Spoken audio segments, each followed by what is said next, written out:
পিছে আগাবেন না, আগাবেন না, আগাবেন না, হ্যাঁ আগাবেন না।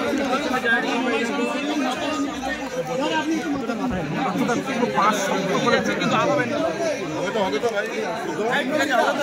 চাপটা রাখলে ওদিকে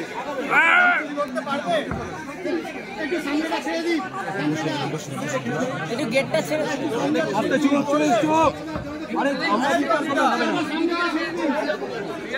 আমার লোকটা হাতে একটু ব্যাকে নাও না, কোথায় আছে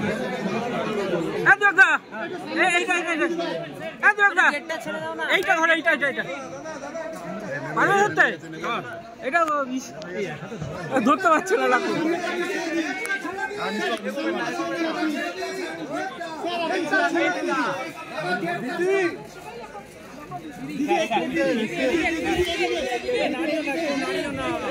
খেলো না, খেলো না। যেদিন ঘটনা ঘটে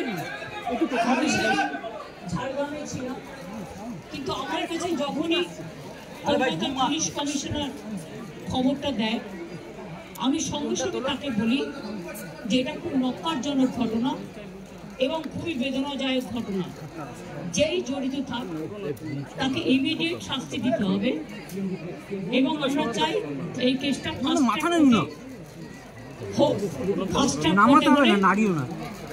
জুডিশিয়াল প্রসেসটা তাড়াতাড়ি হবে এবং তাতে আমরা ফাঁসির দাবি জানাবো।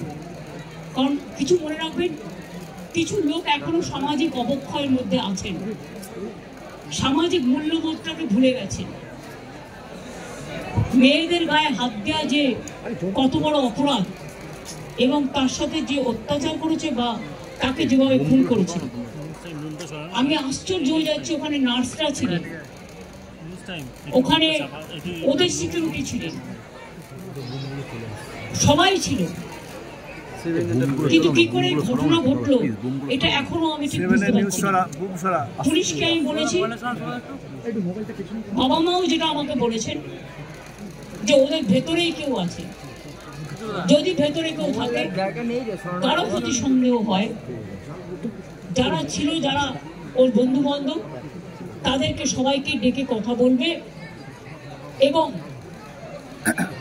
যিনি ফোন করেছিলেন প্রথম বাড়িতে তাকেও ডেকে কথা বলবে। আজকে প্রিন্সিপাল নিজে রেজিগনেশন করে দিয়েছিলেন, বলছিলেন যে আমার বাড়িতেও তো বাচ্চারা আছে, যেভাবে আমাকে গালিগালাজ করা হচ্ছে, তা আমরা তাকে বুঝিয়ে বলেছি ঠিক আছে আপনাকে ওখানে কাজ করতে হবে না, আমরা ওনাকে সরিয়েছি অন্য জায়গায়। আমরা ওখানে MSVP-কেও সরিয়ে দিয়েছি ডিউ টু নেগলিজেন্স। আমরা হাসপাতাল থেকে হেড অফ দ্য ডিপার্টমেন্ট, যে চেস ডিপার্টমেন্ট, তাকেও সরিয়ে দিয়েছি এবং পুলিশ পোস্টে যে ACP ছিলেন তাকেও সরিয়ে দিয়েছি।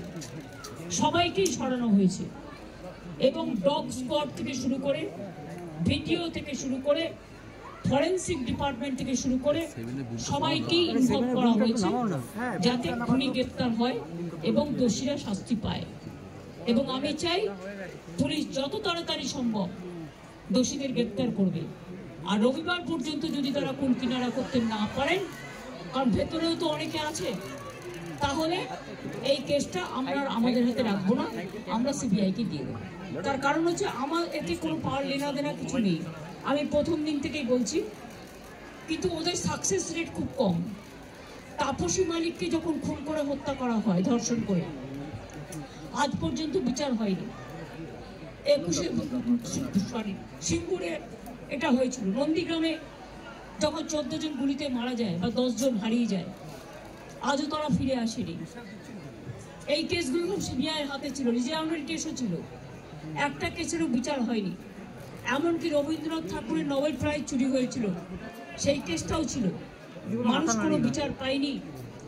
কিন্তু তবু মানুষের স্যাটিসফ্যাকশনের জন্য যদি কেউ ভাবতে পারে